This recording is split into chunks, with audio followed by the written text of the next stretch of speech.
All right, everyone. Welcome once again to the Face of the Business. I am your host, Damon Postolka, and I'm so excited for our guest today because we have none other than Shawn Richards from Blue Sky Business Consulting, and we are going to be talking about strengthening your leadership team to scale business value. Shawn, thanks for being here today. Well, thank you, Damon. I'm excited to be here. So thanks so much for letting me come join your show. I'm excited. Yeah, it's going to be a good time. It's going to be a good time because, we always like to talk about building businesses, and it's awesome talking with you with your leadership, coaching background, and the other things you've done. So let's start there, Shawn. Let's start talking a little bit about your background and how you got into what you're doing today at Blue Sky Business Consulting. Sure. Thank you again.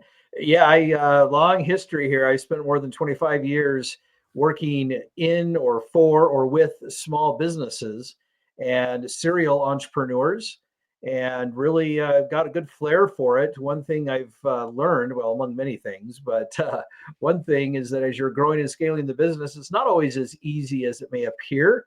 And there's some tips and tricks to that, but I've evolved over the last 5 to 7 years, especially, and really focused more on leadership development and trying to help the entrepreneur or the C-suite and even the emerging leaders as they're kind of coming up through the ranks a little bit, how to be more effective in their leadership. I'm one that argues we spend a third of our lives at work.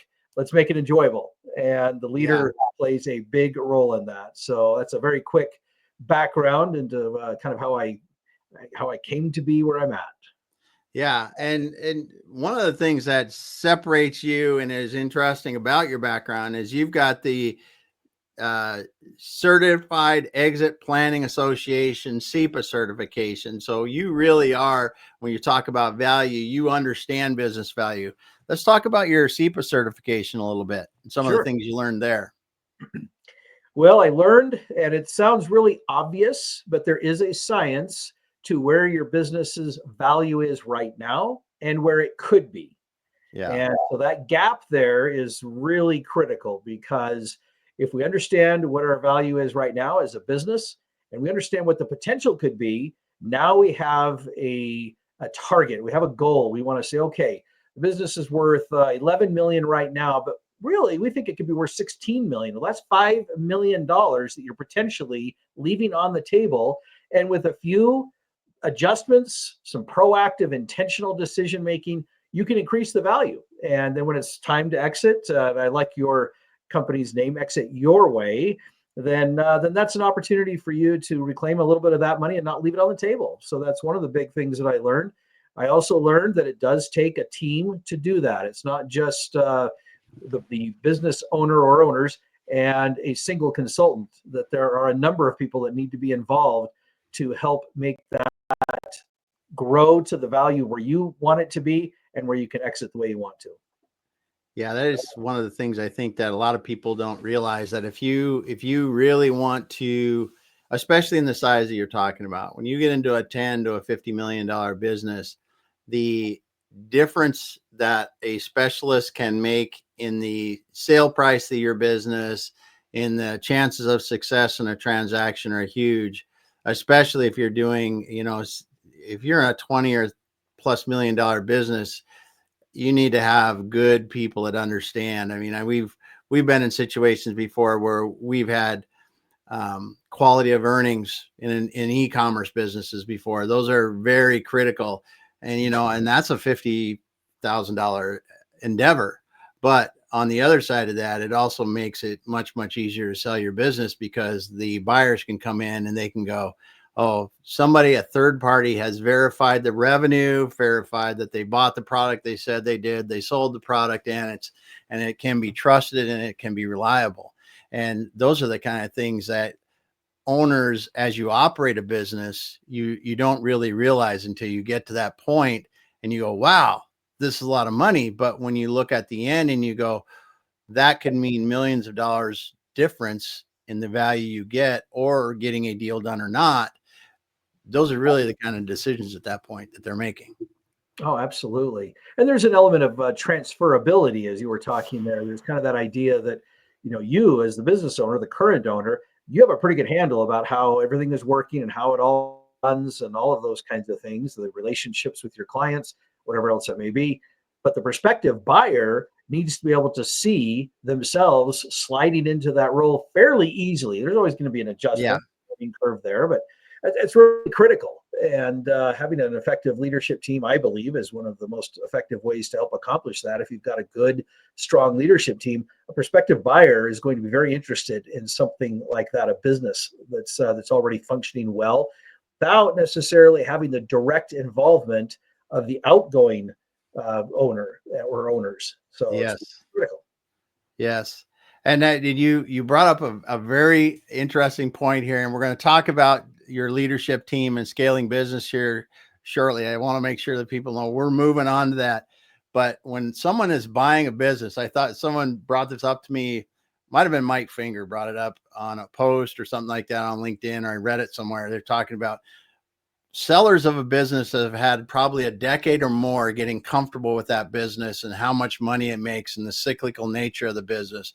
But a buyer has about 90 days to decide if they want to spend millions of dollars, sometimes leveraging all their personal assets or the assets of their investors in that business. 90 days. You've had 10 years to do it, plus years usually. And the easier you can make that transition and the more transferable that is, it just that compression, there's incredible risk in 90 days. And I think when someone that's selling a business puts herself in that position and goes, would I really do this if I was looking at it from the outside? It's an eye-opening experience for them. Right. Oh, I couldn't agree more. Yeah. Absolutely. So now we're going to talk today about our topic, strengthening your leadership team to scale a business. So one, and back to the CEPA certification. Mhm. One of the things that can happen is I can have my business. I can be a pretty smart business operator. I can grow that thing pretty large. And I don't really need to grow my leadership team that much. When we talk about strengthening your leadership team to scale your business value, talk a little bit about the leadership team and how that affects the business value. Absolutely. It's a critical component to really understand about your business, because what happens is, and I'm going to kind of hit rewind just a little bit, Yeah. when you have a business owner, an entrepreneur that's starting their own business, and in most cases they're growing that business, there's no finite number to it, but I'm just going to choose $1 million. A lot of times they get to about $1 million in revenue. They've got a small team that's helping them, and they're doing pretty well. They're making some decent money. Maybe they're coming out with, I don't know, 150, 200,000 paid to themselves as the owner, and they're enjoying a good work-life balance. Things are going pretty well, and they're thinking to themselves, let's continue to grow or scale it. And the way that I define the difference between growth and scale, growth is what you can do pretty much on your own, as either you're as an owner or as a partnership, whatever the organization is organized as. But you have a team, and that's so much that you guys can do as your own leadership and as your own team. There's a capacity limit there. When you want to get past that, that is when you're going to move to a scaling type of model with your business. But the problem is, a lot of folks don't always think about what it's going to take to do that. And I've identified 4 areas very quickly that a Very business cool. owner or owners really need to think about when making that leap from growth to scale. So very quickly, number 1 is the financial impact. What do they need to do? What are their financial resources? What is it going to take to actually start to scale the business? The second one is operational efficiencies. Are you organized? Do you have everything efficient enough that it can scale? And are you ready to do that? The third one is the people and the culture and the leadership within the business. And I'll come back to that one in just a second. I'm sure we'll talk more about that. The fourth one is kind of an interesting one. It's one that I've added just in the last few years because it's such an important topic. And that's the owner or owner's emotional well-being when making those decisions. Because what often happens is they start to scale the business, and all of a sudden it takes over their lives. No more do they have good work-life balance. They're not putting in 50, 60, 70 hours a week, which is not what they wanted. their home life suffers, their stress levels go way up. And that's not what any business leader or owner wants to accomplish. And so those are the 4 areas that I'll typically talk with people, even just kind of over lunch or something. I'll talk to somebody and say, have you thought about these 4 areas? You talk about wanting to scale it, but let's think about it, because you may find that you want to just kind of stay where you're at and just make it more efficient, make it more profitable, grow it a little bit. That's not a bad option. And, as you know, you can certainly increase the value of the company and then go to sell.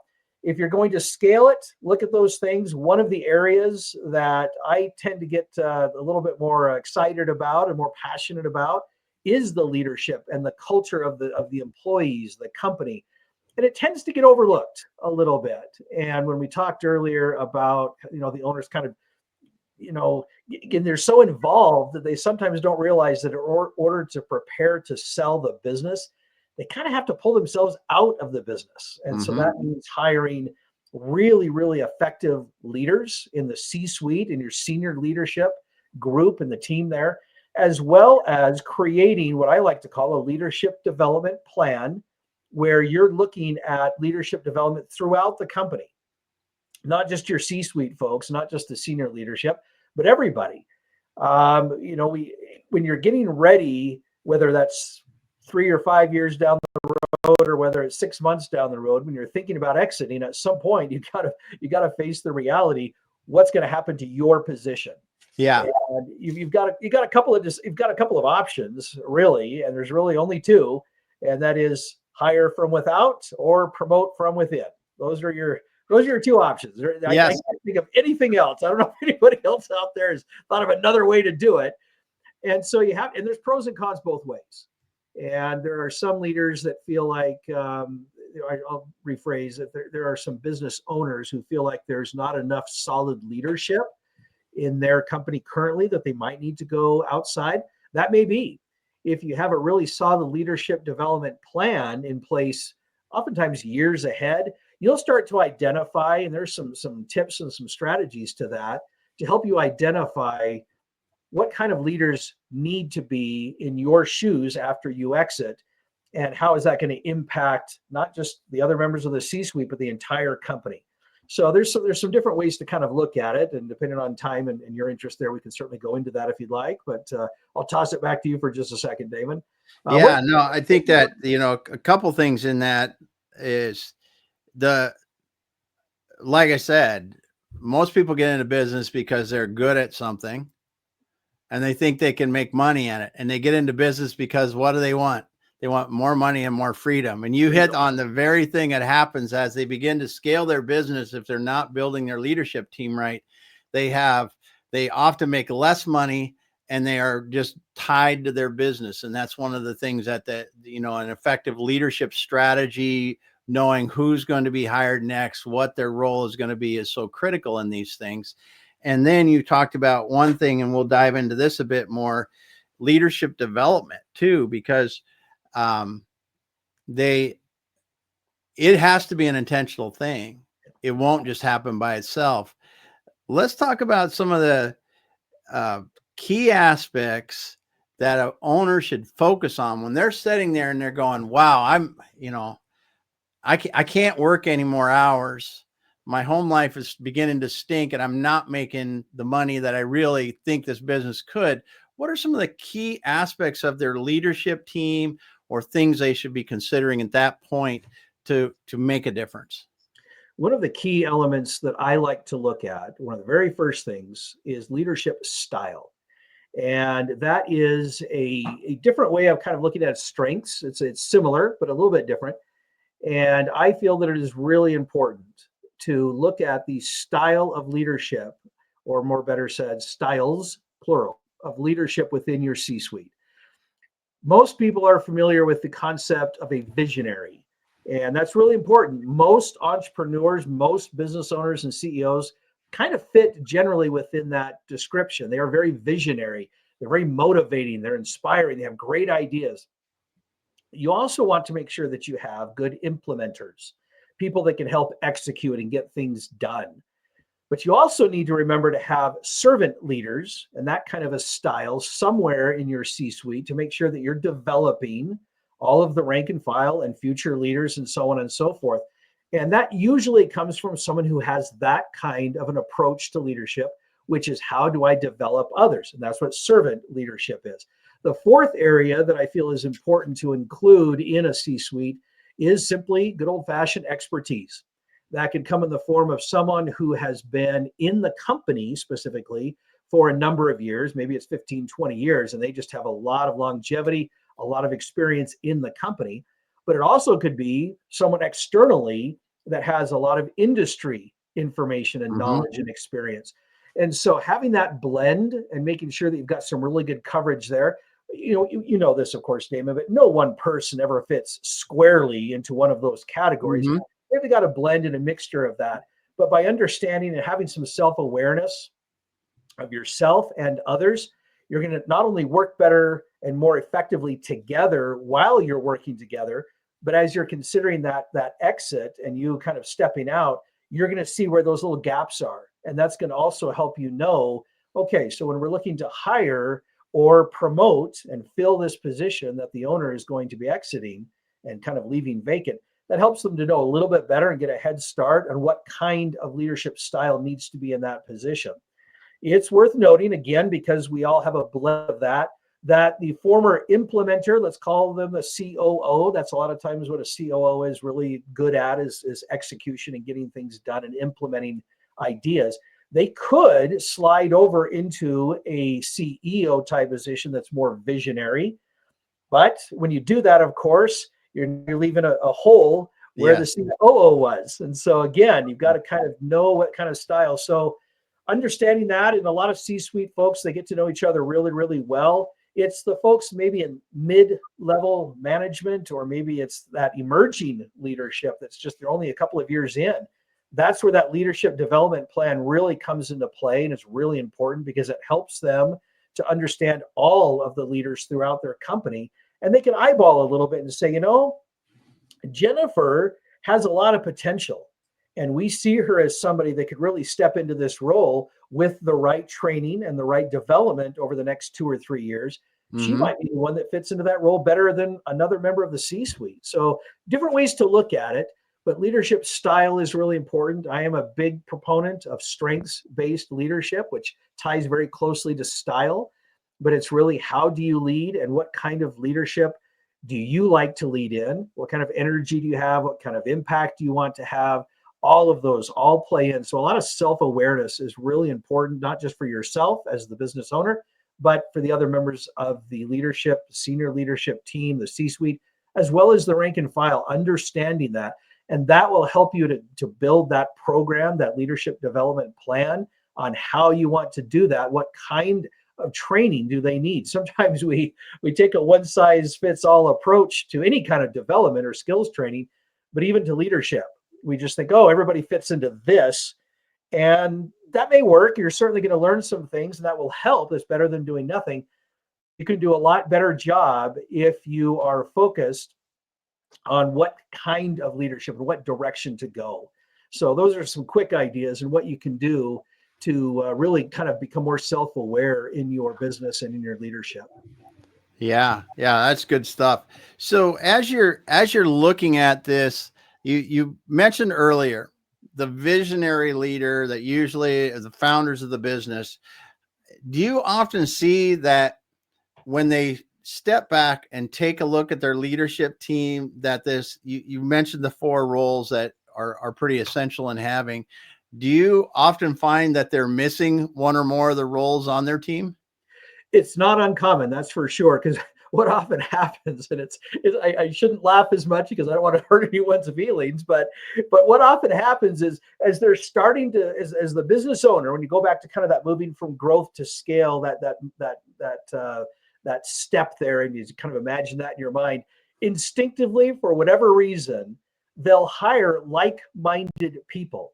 And so they hire the person that thinks like they do. And so it does happen where you'll have that visionary entrepreneur hire another visionary to come in and assign them the role of COO.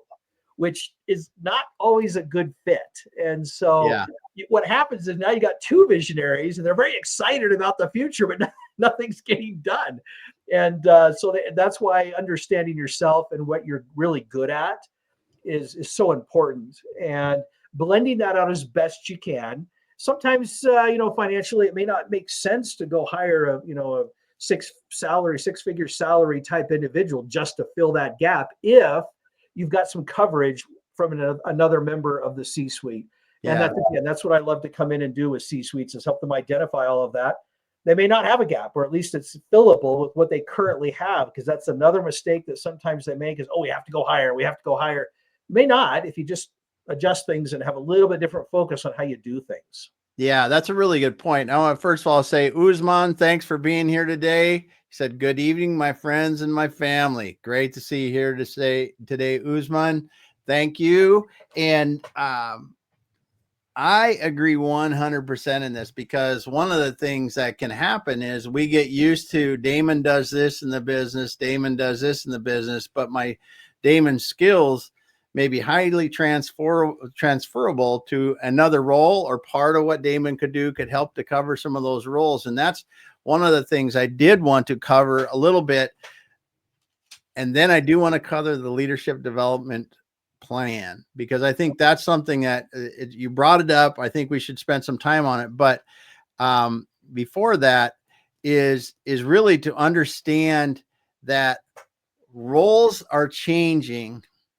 What the company needs, what they need to be doing in those roles is changing as the business grows or scales.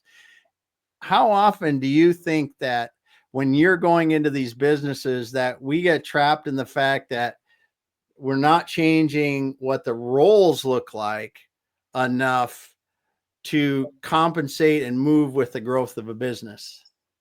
Yeah, it's an excellent question, and it's a very important point, because that kind of stuff will sneak up on you. That's what will happen with it. So it's not like you suddenly have this realization that something's off. It's very slow moving. It's like you're here, almost like consider like a train. Sometimes they miss that little tiny change, and all of a sudden they're way off track, and it doesn't take much.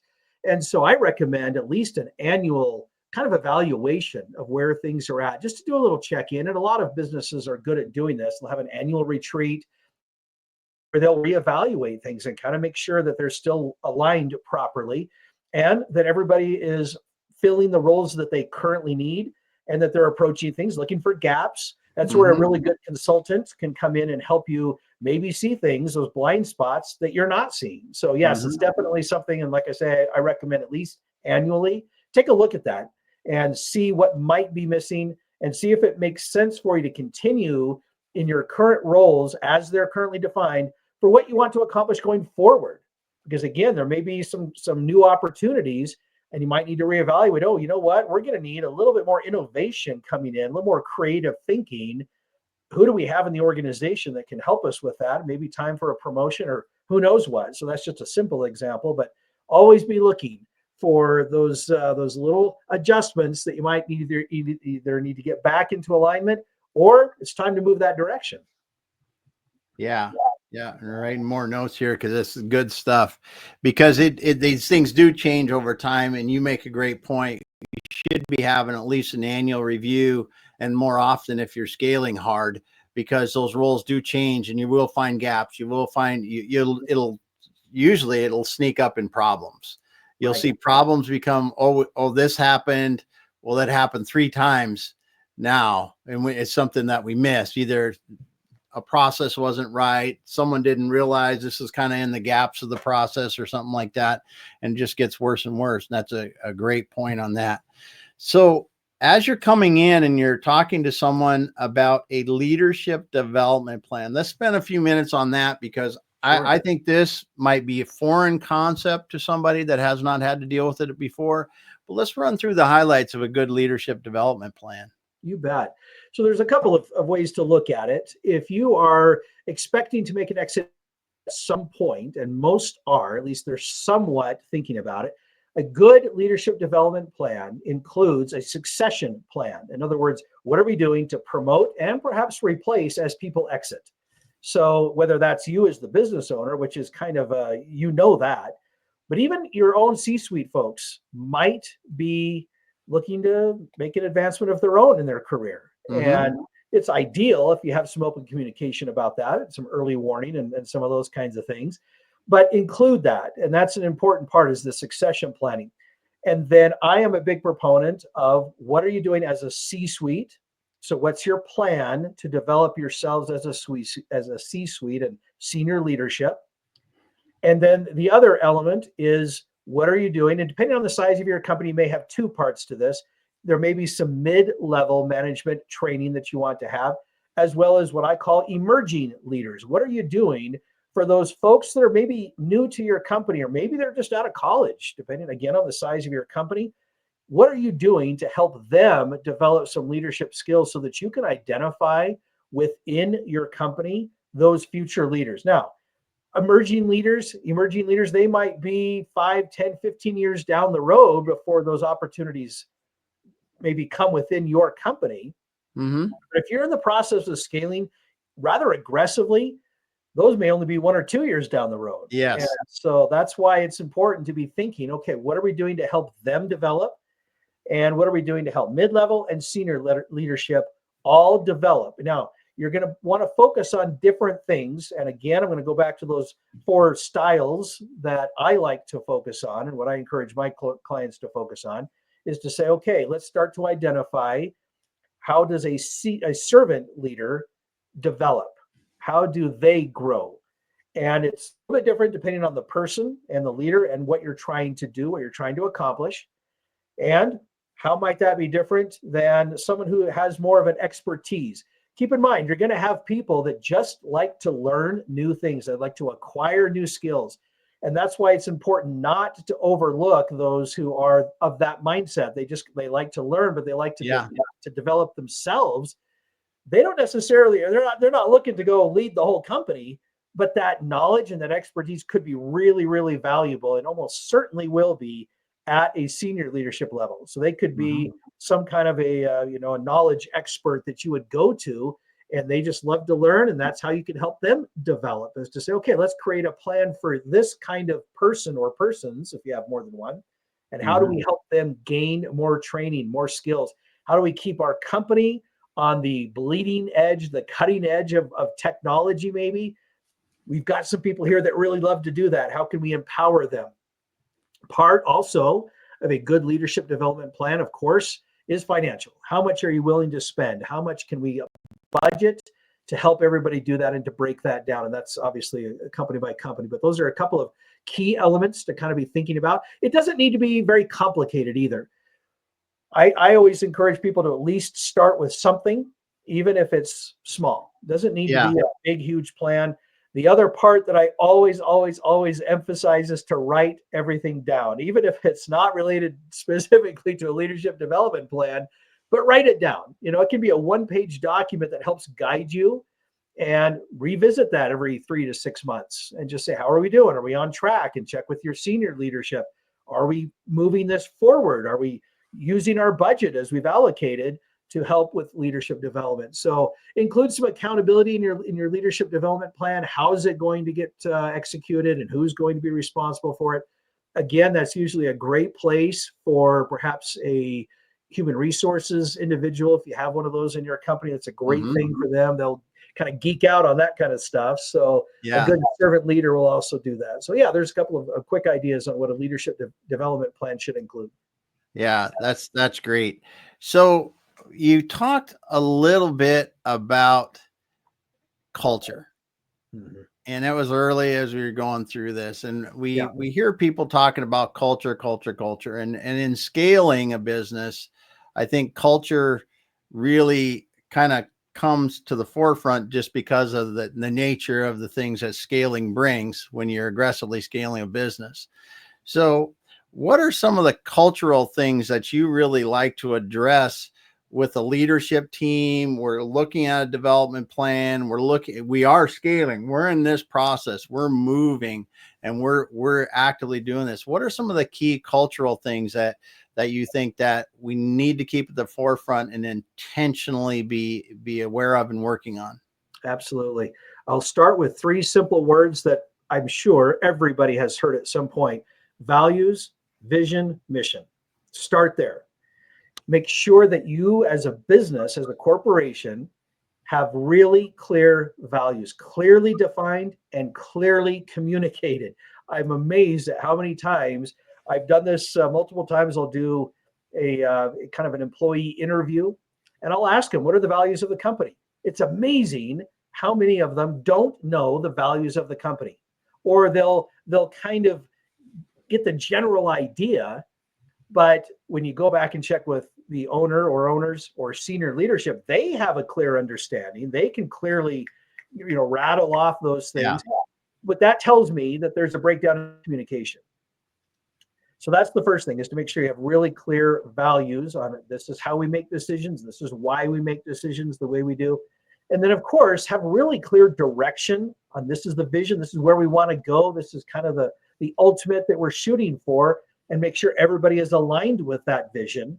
And then, of course, your mission, why you're doing it, what you're trying to accomplish. If you have those elements in place and it's clearly defined, clearly communicated, everybody will be moving in the same direction. There's always going to be some little tweaks and adjustments that you need to do to make sure everybody is continuing to kind of row at the same cadence and same direction. And so that's a great place to start when you're trying to develop culture. And then, yes, make it intentional.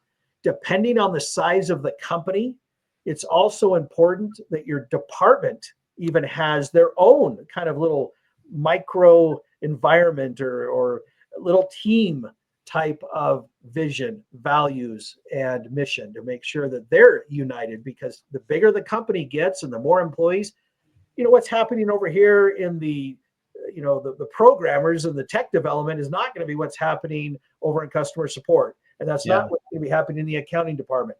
You still need to have all that company-wide alignment. But those people that you're working most closely with every single day, you've really got to have good culture just within that small group, or it will flounder. Yeah, that's a great point. That's a great point. So as you're thinking about this, we're scaling business value. Where are some of the key roles that you think owners often overlook? What are some of the key roles that just don't seem like they get addressed soon enough? I would say there's kind of the two big ones are operational efficiency and making sure that you're really efficient so that you can scale effectively. Now, here's the little catch to that it's a careful balance, and it's really, to be honest, I'm just going to be very blunt, it's difficult to navigate this, but you don't want to get into analysis paralysis. Sometimes we're sitting there trying so hard to figure out every little possibility that we don't move forward. So there's a careful balance between being completely reckless and just moving forward without any forethought or any planning, but also not overanalyzing everything either. I am a big believer that with the right leadership, resilience is a really, really powerful skill to develop within people and within teams. A resilient team can overcome and bounce back from setbacks far better than the team that doesn't know how to do that. And that starts with culture. It continues with the attitude that, hey, there isn't a problem that you can present to us that we cannot solve together. And that is really powerful. Now, again, you do the planning, you start to move forward. When the setbacks come and whoops, we didn't expect that, kind of that law of unintended consequences. Yeah. But you're together as a team, and you have the confidence to, yes, we can, okay, let's fix that. Let's figure out a solution, keep moving forward. But knowing how to do that effectively, that's where, again, strong leadership will really come into play. But making sure that you can operate effectively and efficiently as you're growing and scaling is really important. So that's one area to really look at. And the other, of course, and I'm probably biased, of course, because I'm a leadership development consultant, but that's part of the reason why is that leadership and leaders often, they're scaling so fast that they don't take time to do some of these really critical things that will help them scale more effectively in the long run, because that's where it catches them, is later on. They start with great success, things seem to be going well, and then the problems start to creep up. And I sometimes joke a little bit, and I say, when we're looking at scaling a business, let's scale the business, not the problems. because that's what will happen. You'll start all these problems start popping up, and it's like, where did those come from? We didn't deal with these a year ago or 2 years ago. So there's ways to attack it, prevent it, and then resolve them when you get to them. Yeah, that's for sure. The one thing I was thinking about as you said this is analysis paralysis, and I think that's a really good point in when you're building these leadership teams that are going to scale. They have to get comfortable making decisions with limited information, Right? Not with no information, not without some forethought, but they really, in a scaling situation, it's not like it's running like, it's like you're in a race. We all have to have a coordinated motion in a race. We know there's things that are going to go bad. The resilience is incredible because we know we may have unexpected things, but to make a decision based on the fact that, hey, it's wet on the track because it just rained, we need to change the tires. Let's go. We may have in error made a decision because it might have turned to ice an hour later, but that decision was the best decision with the information at that point. Right. Yep. And that highest level leaders to really get that team to understand that's what we do. We make the best decision with the information we have and not fall into play of we don't want to make a mistake. We want to make the best decision and move forward, because it's not that we don't want to make mistakes. It's that we don't want to stop our progress forward. And that's what we really need to do in the scaling situation. It's so much different. And this is one of the things that I'm glad you're here talking about. This is the leadership team has to adopt a different mindset in a scaling business than in a I prevent to lose kind of defense, or playing a football game or something. We're trying to score here. We're not trying to not let the other team beat us. We're trying to score, so we have to move forward. Talk about that a little bit and making empowering that team to really feel comfortable doing that. Yeah, it is not easy. It's amazing how many times I've talked to people, individuals, whether they're leaders or whether they're rank and file, and we start to talk about culture, and we start to talk about, yeah, we have really great culture. And I'll dig a little bit deeper and I'll start asking, okay, what are some of the setbacks that you've experienced in the last 2 years? And they have a hard time coming up with them, because the follow-up question to that is, okay, and how did you guys work together as a team to resolve that? Because what I'm trying to draw out of them is, okay, you did that before, you dealt with a problem. How are you going to resolve a future problem? Same way. So let's find out what really worked well from that experience. Then we can apply it going forward. We can bring it more to the surface. But if they can't come up with something, that tells me, well, you have good culture because everything is just going great. What happens when there's a setback? And I guarantee there will be a setback. No one goes through life, either individually or in a business, without setbacks. And they can be on a company level. They can be in an industry level, a national level. I mean, we just went through an election here in the United States. There are going to be changes in the current presidency and the current legislation. Laws change, all of that kind of happens. And of course, we've all just endured worldwide a massive, huge, unexpected, unanticipated, unplanned for major shift in the pandemic. Mm-hmm. For the most part, we survived it, but that was one that nobody predicted. And we had to figure out how to resolve that. So things are going to come at you that you're just not ready for.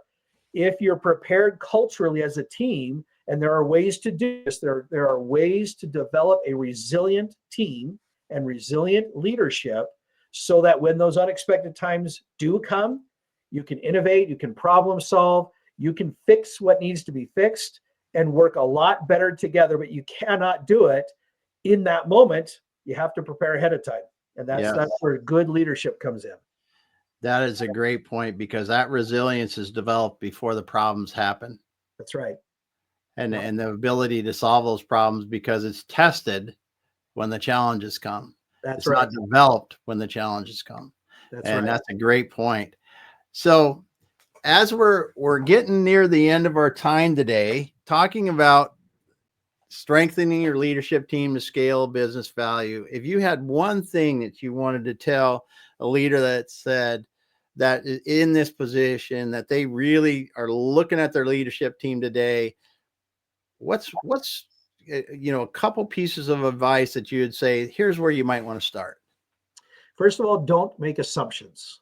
That's the first thing. It's natural because we sometimes think when we've worked with somebody or a group of people for a while that we know them, and you do. That's good, but don't make assumptions. Don't assume that so and so would be a great fit for the new role, because they may not be. They may not even be interested in the new role. Mm-hmm. It's not uncommon to have individuals say, I don't need to step over into a CEO role. I like what I'm doing. And if they can have some future reward as far as compensation or flexibility in schedule or whatever it is, don't kind of let that sleeping dog lie. Let's not poke the bear here and cause problems. So don't make assumptions. Communicate clearly. That's another one that I have always believed in for any situation, is to communicate. I don't believe that you can ever over communicate. So when you're looking at your leadership team, have a communication, especially if you're looking to exit the company. And to some degree, the timing we kind of have to look at and talk about a little bit. Again, that's where a good coach or consultant can help you, is to talk through when to talk about succession planning, about, okay, everyone knows that, Shawn, he's the owner of the company and he's getting ready to sell the company. What's the leadership succession plan? That part you don't necessarily have to reveal too early, but you can start talking about it. Yeah. And start having some open communication. So those are a couple of things. All right. Well, Shawn, it's been awesome having you on today and talking about strengthening your leadership team to scale a business, talking about leadership teams. And I just want to say, if someone got in here late, you want to go back to the beginning, you want to listen to this thing from the beginning so you can hear some of the insights that Shawn dropped here about really understanding your leadership team, figuring out if you got the right people on, developing your leadership plan, talking about really openly and honestly building that team that has can deliver efficiency and with the resilience to solve those problems. Thanks for being here today, Shawn. Thank you, Damon. This is all right. Great. Thank you. Yeah. Good stuff. So if someone wants to reach you, Shawn, what's the best way for them to get a hold of you? There's a couple of ways. My website, blueskybiz, consulting.com. You can also find me on LinkedIn, Shawn J. Richards. So make sure you include the J or you'll get a different Shawn Richards out there somewhere. But Shawn J. Richards, Shawn is spelled SHAWN, by the way. So Shawn J. Richards. So I'm very active on LinkedIn, and you're welcome to come check out my podcast. I have a leadership podcast. It's called the Team Engagement Podcast. Yep. And Damon was kind enough, for all of you probably are following Damon, you already know this, but he was on my podcast just a few weeks ago. So it's been fun to exchange podcasts, but that's another way that you can kind of keep track and stay in touch with me. I'd love to hear from you and offer any help that I can possibly give to you and your company. Awesome. Well, thanks for being here today once again, Shawn. I want to thank everybody from listening, and thank to Usman for dropping the comments today, and other people that were listening that didn't drop the comments. We appreciate that you're out there. I can see you're out there. I can see how many people we've had online today. Thank you all for being here. Appreciate you. We'll be back again with another awesome guest on the Faces of Business. Shawn, hang out with me for a minute offline and we'll finish up.